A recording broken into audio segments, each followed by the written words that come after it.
ನೀವು ನೋಡುತ್ತಿರುವುದು high Mysuru Kannada news. Mudukuthore ಅಭಿವೃದ್ಧಿಗೆ ಅಡ್ಡಿಬೇಡ, ಮೂಲಸೌಕರ್ಯಕ್ಕಾಗಿ ಗ್ರಾಮಸ್ಥರ ರಣಘೋಷ.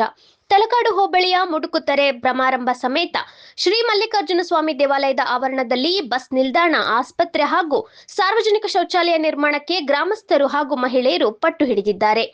ಅಭಿವೃದ್ಧಿ ಕಾಮಗಾರಿಗೆ ಕೆಲವರು ವಿರೋಧ ವ್ಯಕ್ತಪಡಿಸಿದ ಹಿನ್ನೆಲೆ ರೊಚ್ಚಿಗೆದ್ದ ಗ್ರಾಮಸ್ಥರು ಮತ್ತು ಮಹಿಳೆಯರು ಬೀದಿಗಿಳಿದು ಪ್ರತಿಭಟನೆ ನಡೆಸಿದ್ದು, ಮುಡುಕುತೊರೆಗೆ ಅಭಿವೃದ್ಧಿ ಬೇಕು, ಜನರ ಅನುಕೂಲಕ್ಕಾಗಿ ಕಾಮಗಾರಿ ನಡೆಯಲೇಬೇಕು ಎಂದು ಆಗ್ರಹಿಸಿದ್ದಾರೆ.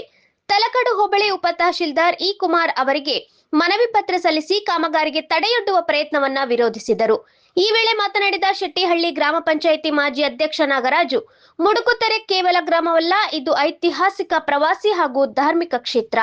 ಪ್ರತಿನಿತ್ಯ ಸಾವಿರಾರು ಭಕ್ತರು ಆಗಮಿಸುವ ಸ್ಥಳದಲ್ಲಿ ಆಸ್ಪತ್ರೆ, ಬಸ್ ನಿಲ್ದಾಣ, ಶೌಚಾಲಯ ಇಲ್ಲದೆ ಜನರು ಸಮಸ್ಯೆ ಎದುರಿಸುತ್ತಿದ್ದಾರೆ. ಜನರ ಅಗತ್ಯಕ್ಕಾಗಿ ಮಂಜೂರಾಗಿರುವ ಅಭಿವೃದ್ಧಿ ಕಾಮಗಾರಿಗೆ ವಿರೋಧ ಮಾಡುವುದು ಸರಿಯಲ್ಲ ಎಂದು ಆಕ್ರೋಶ ವ್ಯಕ್ತಪಡಿಸಿದರು.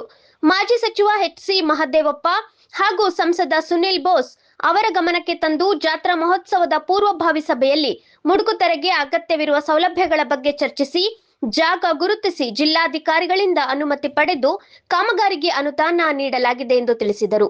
ಬಸ್ ನಿಲ್ದಾಣ ನಿರ್ಮಾಣ, ಶೌಚಾಲಯಕ್ಕೆ 40 ಲಕ್ಷ ರೂಪಾಯಿ, ಆಸ್ಪತ್ರೆ ನಿರ್ಮಾಣಕ್ಕೆ 70 ಲಕ್ಷ ರುಗಳ ಅನುದಾನ ನೀಡಲಾಗಿದೆ. ಈ ಕಾಮಗಾರಿಗಳು ಪೂರ್ಣಗೊಂಡರೆ ಸಾವಿರಾರು ಜನರಿಗೆ ಅನುಕೂಲವಾಗಲಿದೆ ಎಂದರು. ದೇವಸ್ಥಾನದ ಅಭಿವೃದ್ಧಿಯಾದರೆ ಗ್ರಾಮದ ಅಭಿವೃದ್ಧಿ, ಗ್ರಾಮದ ಅಭಿವೃದ್ಧಿಯಾದರೆ ಜನರ ಬದುಕಿನ ಅಭಿವೃದ್ಧಿ. ಕೆಲವರ ವಿರೋಧದಿಂದ ಜನರ ಸೌಲಭ್ಯವನ್ನು ತಡೆಯಲು ಬಿಡುವುದಿಲ್ಲ ಎಂದು ನಾಗರಾಜು ಎಚ್ಚರಿಕೆ ನೀಡಿದರು.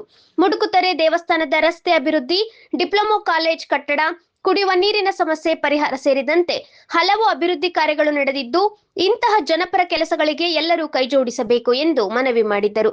ಅಭಿವೃದ್ಧಿ ಬೇಕೋ ವಿರೋಧ ಬೇಕೋ ಎಂಬ ಪ್ರಶ್ನೆ ಇದೀಗ ಮುಡುಕುತೊರೆ ಗ್ರಾಮದಲ್ಲಿ ಚರ್ಚೆಯಾಗುತ್ತಿದೆ. ಜನರ ಮೂಲಭೂತ ಸೌಲಭ್ಯಕ್ಕಾಗಿ ಗ್ರಾಮಸ್ಥರ ಹೋರಾಟ ಮುಂದುವರೆದಿದೆ. ವರದಿ ಹೈ ಮೈಸೂರು ಕನ್ನಡ ನ್ಯೂಸ್. ಮುಖ್ಯಸ್ಥರು ಪ್ರಶಾಂತ್ ಎಂ.